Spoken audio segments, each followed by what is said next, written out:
Pierre Pellerin, Environnement Canada. Donc, j'aimerais remercier les organisateurs pour l'invitation à ce colloque. C'est très intéressant pour nous. Vous allez voir, je vais essayer de montrer que Environnement Canada, en collaboration avec beaucoup de groupes, on est en train de monter un système de prévision environnementale assez détaillé qui génère déjà énormément de données qui sont sous-utilisées par la société.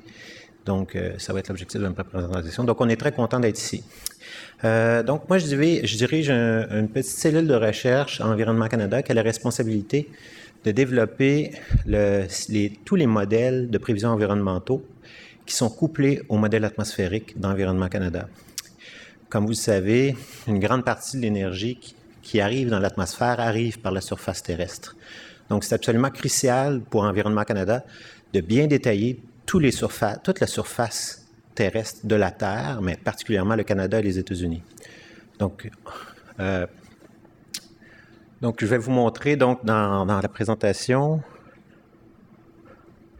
Donc, c'est important pas seulement pour la prévision météorologique, vous allez voir, mais aussi pour la prévision environnementale. Étant donné qu'on est obligé de détailler cette prévision de surface-là, on arrive maintenant à une représentation très intéressante de la réalité. Donc, c'est ce que je vais tenter de vous montrer. Donc, au tout début, je vais présenter brièvement la qualité des prévisions météorologiques, donc tenter de vous démontrer la qualité à laquelle ces prévisions-là sont rendues. Je vais vous définir qu'est-ce que c'est la prévision environnementale. Un bref survol des composantes de modélisation de la surface terrestre dans notre système. Donc, vous allez voir un système d'analyse de la précipitation qui est un intrant très important à tout le système de modélisation. Le système de modélisation et d'assimilation de surface terrestre, donc le sol, la végétation, la neige et les villes. Vous allez voir même maintenant on est capable de représenter les villes. Le système de modélisation du cycle hydrique et hydrodynamique, et puis le système de modélisation que je ne couvrirai pas ici, mais qui couvre les océans, les vagues et les glaces. Et puis des exemples d'applications. Donc, sur le graphique ici, je pense que ça va même fonctionner avec la souris. Ouais. OK.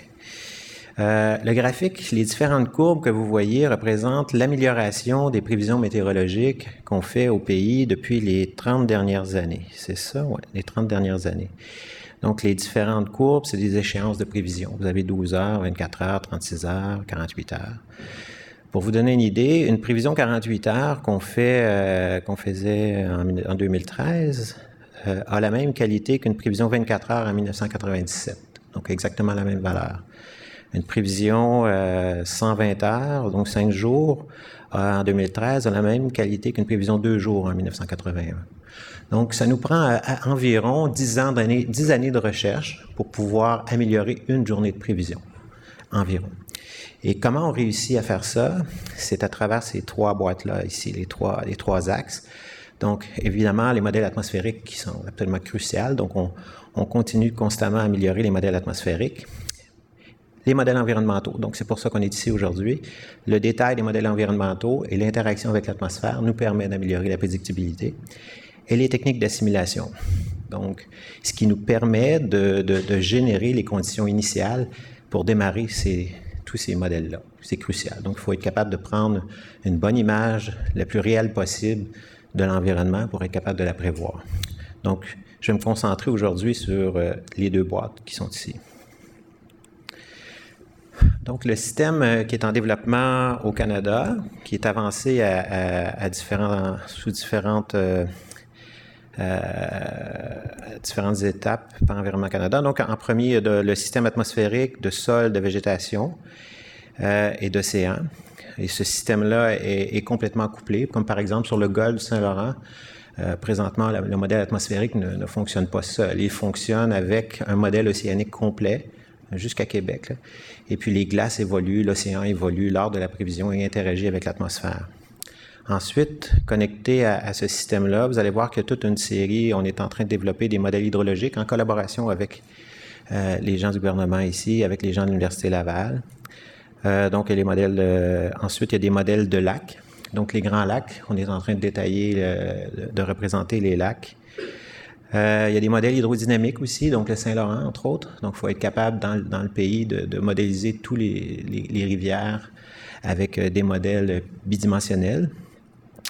Et connecté à ça, il y a tout ce qui est intéressant, entre autres, pour le colloque aujourd'hui. Il y a toute une série d'applications qui s'ouvrent, qui part de la modélisation écosystémique, okay? Donc qui développe des indicateurs de l'écosystème, de l'état de la santé de l'écosystème, de la qualité de l'eau et tout ça, à des applications socio-économiques. Donc, entre autres, vous allez voir dans la dernière présentation de la journée qu'on développe un système de modélisation urbaine. Donc, on est capable de développer avec la santé publique des indicateurs qui vont permettre d'être proactifs. Pourquoi c'est possible, la prévision environnementale? C'est une question de résolution spatiale et d'amélioration des prévisions. Donc, le premier triangle ici représente, vous voyez ici des résolutions spatiales sur lesquelles tournent les modèles atmosphériques et hydrologiques. Okay, donc, 200 km, c'est des modèles de type climatique. Les modèles de prévision météorologique maintenant au pays sont rendus à environ à 2,5 km. Donc, à chaque 2,5 km, on calcule absolument tout ce qui se passe dans l'atmosphère. Mais maintenant, on a même des modèles en développement, vous allez voir, qui vont jusqu'à 200 mètres de résolution. Donc, ces modèles-là sont avec la puissance de des ordinateurs et une meilleure représentativité aussi des phénomènes physiques, on est capable d'augmenter la résolution de nos modèles. C'est la même chose pour les modèles écosystémiques, les modèles hydrologiques ou les modèles hydrodynamiques. Maintenant, on arrive à une zone de convergence où les deux mondes, le monde réel et le monde de la modélisation, se rencontrent et on est capable de travailler et développer toutes sortes d'applications et d'outils à la base de ça. Comment un système de prévision environnementale peut être utilisé? Le premier mode qu'on appelle, c'est le mode monitoring intégré. Qu'est-ce que ça veut dire ou analyse? C'est le mode qui nous permet de générer les conditions initiales du système. Okay? C'est absolument impossible au pays, étant donné la grandeur qu'on a du pays, la superficie qu'on a à couvrir et le nombre d'observations, de prendre une image de l'état, par exemple, de la précipitation ou l'état de l'humidité des sols, seulement avec quelques observations. On n'y arrivera jamais. Mathématiquement impossible. Fait que ce qu'on fait, c'est qu'on utilise un mélange des observations, de toutes les observations qu'on couvre et des modèles. Et tout ça est combiné avec des outils mathématiques assez sophistiqués. Et puis, on arrive à créer une image virtuelle et soutirer le maximum des observations. Fait que donc, on combine toutes les observations terrestres disponibles, absolument toutes, et toutes les informations satellitaires. Donc, on a des informations satellitaires maintenant sur l'humidité du sol, la neige et tout ça, l'état des glaces des océans, les rivières, les courants, les niveaux d'eau. Tout ça est combiné. Et puis, on arrive à avoir ce qu'on appelle des analyses, un état de l'environnement. Ensuite, une fois qu'on donne l'état de l'environnement, on peut faire des prévisions.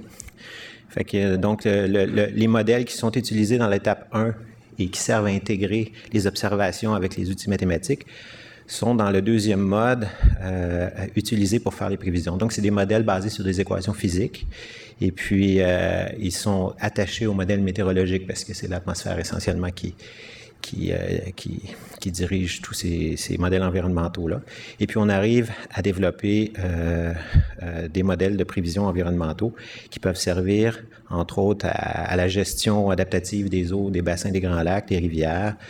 On peut suivre l'état des écosystèmes, l'amélioration de la sécurité publique, recherche et sauvetage, entre autres, et des choses comme ça.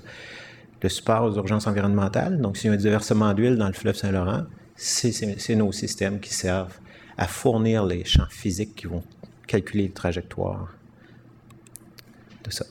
Et le mode étude. Évidemment, quand on arrive à un moment où là, on a un système assez complet, on est capable de faire, de faire des analyses, de faire des prévisions, puis que ça commence à être très réaliste, on a un laboratoire. Un laboratoire qui est ce système-là qu'on peut utiliser si on veut modifier l'environnement. Okay? Et puis jouer avec l'environnement, des paramètres de l'environnement. On peut le tester en laboratoire numérique avant de faire les modifications. Donc, très schématiquement, comment ça fonctionne? Donc, on recueille toutes les observations. Je ne les ai pas citées parce qu'il y en a vraiment trop, là, mais toutes les observations disponibles sur la Terre. Et puis, ils sont intégrés au modèle. C'est ce qui crée ce qu'on appelle les analyses de départ, l'état initial.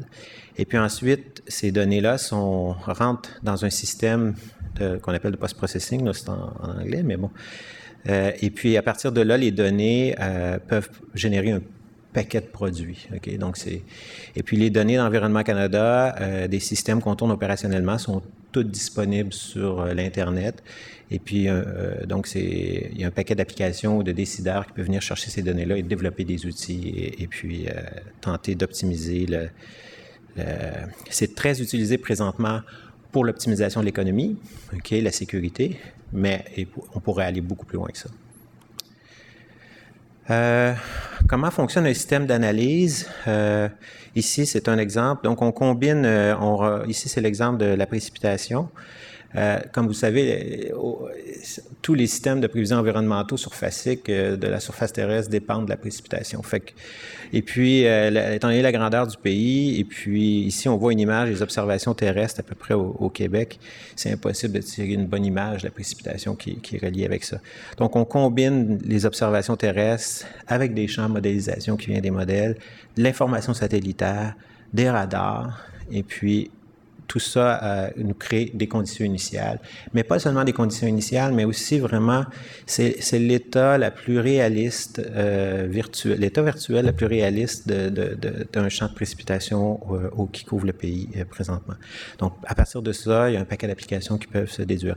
Donc, on fait ça pour la précipitation, mais on fait ça pour la surface, l'humidité du sol. Donc, on fait absolument l'humidité du sol partout sur le territoire, des très hautes résolutions. L'humidité dans la végétation, l'état de la végétation, tout y passe. La neige. Ici, c'est un exemple de l'analyse de précipitation. Donc, à gauche, vous voyez le réseau de précipitation. Les couleurs représentent un événement de précipitation qui passe sur le Québec. Les ronds représentent les radars. Vous voyez qu'avec les radars, on voit un peu mieux les structures de précipitation, mais si on essaie d'interpoler ça mathématiquement, là, on n'arrivera pas à une solution physique. Entre autres, que les modèles hydraulogiques vont avoir de la difficulté à fonctionner, entre autres. En tout cas, les modèles hydraulogiques non calibrés.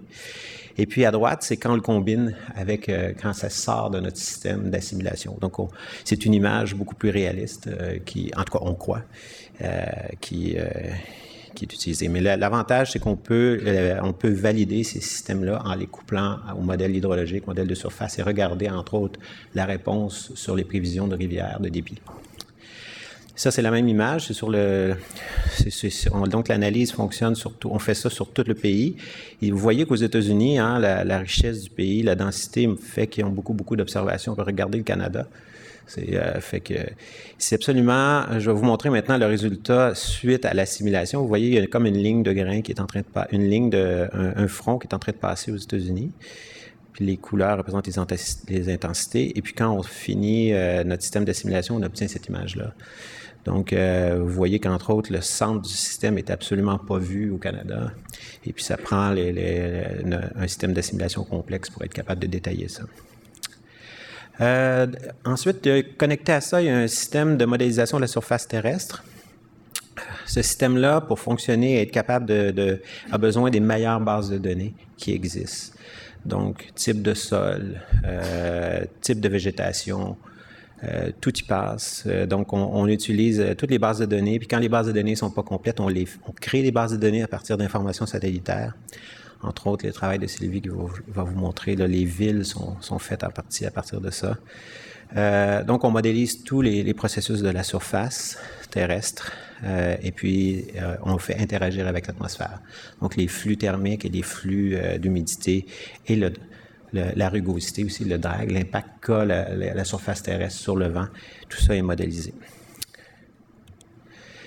Ça vous donne une idée ici de ce sur quoi on travaille en recherche. On veut la surface terrestre dans un avenir très rapproché ne dépendra pas de la résolution des modèles atmosphériques. Il va avoir sa propre résolution et va fonctionner à très haute résolution. Ça ici, c'est 200 mètres, c'est ce qu'on vise. Fait que vous voyez ici, c'est le type de surface qui est vu par la modélisation. Fait que tout le modèle de surface ou les modèles de surface travaillent en conjoncture et puis vont calculer les bilans énergétiques et hydriques en fonction des types de surface. Ça, c'est pour vous donner autour du lac Saint-Pierre, donner une idée du détail. Vous voyez là on voit très bien la ville de Trois-Rivières, on voit les routes, le pont de Trois-Rivières même est vu, fait que c'est complètement... et tout. Donc, nous, on calcule le bilan énergétique sur tout ça. Donc, si quand il y a une route, on calcule le bilan énergétique sur la route. Et tous ces flux-là sont agrégés et sont donnés au modèle atmosphérique, comme la réalité. Comment ça fonctionne? Les points de gré des modèles atmosphériques, vous avez des points de gré présentement, la plus haute résolution qu'on tourne, c'est 2,5 km. Fait que sur un point de gré, on a toutes les surfaces. Donc, s'il y a de la glace sous ce point de gré-là, le modèle de glace de mer va fonctionner. S'il y a du sol, de la végétation, ça va fonctionner. Les glaciers et les villes. Fait que tout ça, tous les modèles fonctionnent à la base et on agrège les flux. C'est un peu ce que je vous mentionnais avant. Donc, c'est des modèles de sol quand même assez complexes. Vous voyez, il y a vraiment de la végétation et des modèles de végétation. La végétation, donc on a un état vraiment du Leaf Area Index, de l'indice foliaire, donc qui est crucial pour l'évapotranspiration et tout ça. Il y a des niveaux dans le sol, donc l'eau est capable de percoler, descendre dans le sol. Ces systèmes-là, le système de surface est connecté à son propre système d'assimilation. Donc, et comme pour la précipitation, on combine toute l'information satellitaire disponible avec le modèle de surface. Donc, par exemple, ici, on voit un des satellites qui vient tout juste d'être lancé par la NASA, qui s'appelle SMAP, c'est-à-dire Soil Moisture Active and Passive, qui nous permet d'avoir d'une manière très, très détaillée l'humidité dans les champs, dans la végétation et tout ça. Fait qu'en temps réel, on est capable de suivre l'humidité sur tout le pays. Combiné à la modélisation, on n'a pas de trou. On est vraiment capable de couvrir tout. Puis les satellites passent. Maintenant, même pour l'humidité, c'est vraiment une résolution parce qu'on a SMOS qui est déjà en orbite, qu'on se prépare à assimiler. Fait qu'avec les deux satellites, on va avoir une excellente couverture. Fait qu'on, même chose pour la couverture de neige, la température de surface. Donc, on utilise des satellites aussi pour avoir ça. Et puis, ce qui sort du système, il y a des analyses qui nous donnent des analyses d'humidité de sol, de conditions de neige, de température de surface, d'état de la végétation, entre autres les conditions de végétation. Et puis, à partir de là, il y a déjà des produits utilisables par la communauté, qui n'est pas vraiment utilisé présentement au pays, je dirais. Et puis, on fait des prévisions. Ça encore, si la communauté utilise ces bases de données-là pour développer des produits, elle peut utiliser les prévisions aussi. Donc, se lancer dans le monde de la prévision. Donc, connecté à ce système-là, Richard va en parler un peu plus tout à l'heure, mais il y a des modèles hydrologiques. Donc, il y a tout, ici on voit le drainage, fait que tout l'eau qui est précipitée par le modèle atmosphérique est drainée, est amenée dans des canaux, et puis donc il y a vraiment une modélisation du débit dans les rivières qui est fait. Ici, c'est un exemple où, sur les Grands Lacs, on a le modèle atmosphérique qui est complètement couplé à un modèle de lac tridimensionnel. Donc, on a l'évolution en temps réel de la température des glaces sur les lacs et couplé au modèle hydrologique. Okay? Et puis ici, on voit, là, ici, c'est en mode, ce que j'appelle en mode simulation ou en mode théorique, les niveaux des lacs sur 5 années qui sont reproduits. La courbe en noir, c'est les niveaux des lacs durant les 5 années. La courbe en rouge, c'est notre capacité avec le système à reproduire ces niveaux-là en temps réel. Pour vous donner une idée, la courbe en noir, c'est une courbe qui est déduite à partir ça peut prendre à peu près 1 année à déduire le chiffre en noir. C'est des discussions entre les États-Unis et le Canada. C'est assez complexe de pouvoir, hein, les lacs, ça avale, c'est être capable de trier les données. 5 minutes, OK. Donc, la courbe en rouge, on l'a en temps réel aujourd'hui. Donc, pour des décideurs, même si elle n'est pas parfaite, c'est énorme. C'est 1 année d'avance.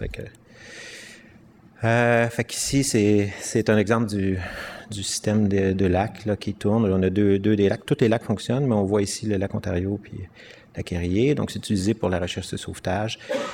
Donc, on est capable de faire la prévision des niveaux d'eau dans ces lacs-là. Donc, c'est très important en cas d'inondation.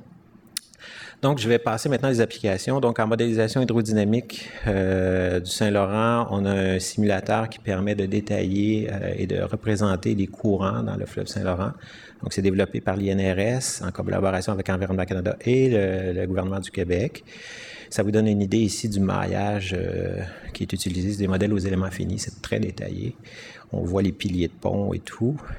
Ce système-là tourne en quasi opérationnel, expérimental en Environnement Canada et fait des prévisions tous les jours. Donc, on voit ici les courants dans le fleuve Saint-Laurent et ici les niveaux dans le lac Saint-Pierre. Donc, c'est disponible à tous les jours.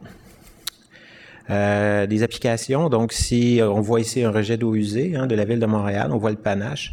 On peut penser que ça se mélange rapidement, le panache, mais eh bien non, ça se mélange pas du tout.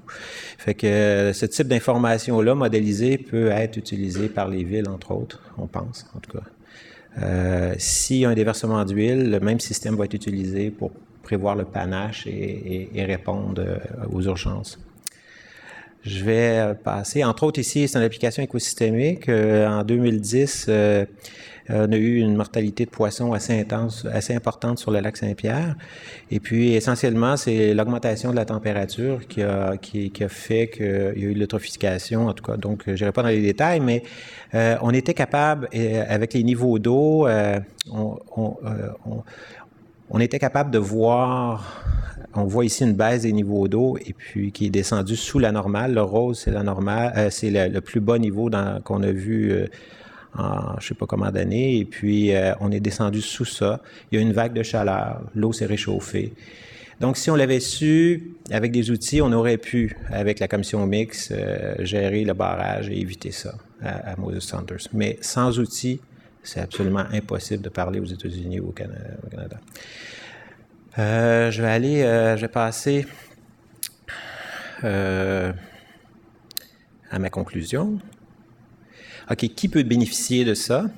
Peut-être le plus important pour vous ici. Donc, c'est des gestionnaires, des décideurs, des ONG, le public, vraiment tout le monde, les villes. On peut faire la gestion des ressources hydriques, la protection des ressources écologiques. Donc, si on développe des indicateurs, support aux urgences environnementales, recherche et sauvetage, support à la navigation, donc optimiser le transport de la navigation. Très important quand on arrive dans le détroit de Cabot, de savoir les niveaux d'eau dans les 3 prochains jours sur le fleuve. On est capable de savoir. L'analyse d'impact, des évaluations environnementales, travaux d'ingénierie, gestion adaptative des villes, des ressources et des écosystèmes. Donc ça, c'est tout à développer. Puis on est en retard au Canada. Moi, je vois ce qui se fait en France, en Europe, et puis il y a déjà des équipes qui travaillent à utiliser ces données-là et à les rendre disponibles dans la communauté. Et puis, il y a vraiment des bénéfices. La gestion des pêches, la gestion des... Et puis, la santé publique. Donc, ma conclusion. Est-ce que j'ai le temps de la conclusion? Oui? OK. Donc, une représentation numérique de plus en plus réaliste et complète de l'environnement. Donc, on pense que c'est de l'information utilisable par les décideurs. On va continuer de l'améliorer parce qu'on sait qu'on a encore beaucoup à faire. Ça fournit des outils d'aide à la décision dans le cadre d'une gestion intégrée. Ça permet d'encoder le savoir d'experts, ce système-là. C'est-à-dire qu'on a plusieurs experts qui travaillent dedans. Étant donné que c'est un système intégré au Canada, on va chercher toute l'expertise qui est à l'Université Laval, qui est à la CHQ, qui est dans toutes les universités au pays, à l'INRS. On rentre ça, on ne le perd pas, on continue. De faire valoir les intérêts du Canada relatifs à la protection des bassins versants. Okay. On va entrer nos enfants vont entrer dans des négociations importantes sur les ressources en eau douce avec les Grands Lacs. Ça prend des outils. Puis c'est ce type d'outil-là qui va permettre de négocier d'une manière optimale. Les enjeux. La valorisation de ces efforts de R&D passe par la mise en place de produits et de services opérationnels qui utilisent optimalement les multiples couches d'information. Donc, c'est ça. Donc, Environnement Canada ou le gouvernement du Québec développent ces systèmes-là pour ses besoins. Mais les données il y a beaucoup de données inutilisées dans le système. Et puis, c'est pas Environnement Canada ni au gouvernement du Québec à développer une multitude d'outils. En tout cas, on n'a pas le mandat de faire ça. Nous, on le fait pour les besoins du service météorologique ou le gouvernement du Québec va le faire pour ses besoins. Mais on est vraiment, là, il y a de la place pour toutes les organisations d'utiliser ces données-là et développer des choses. C'est ça. Merci.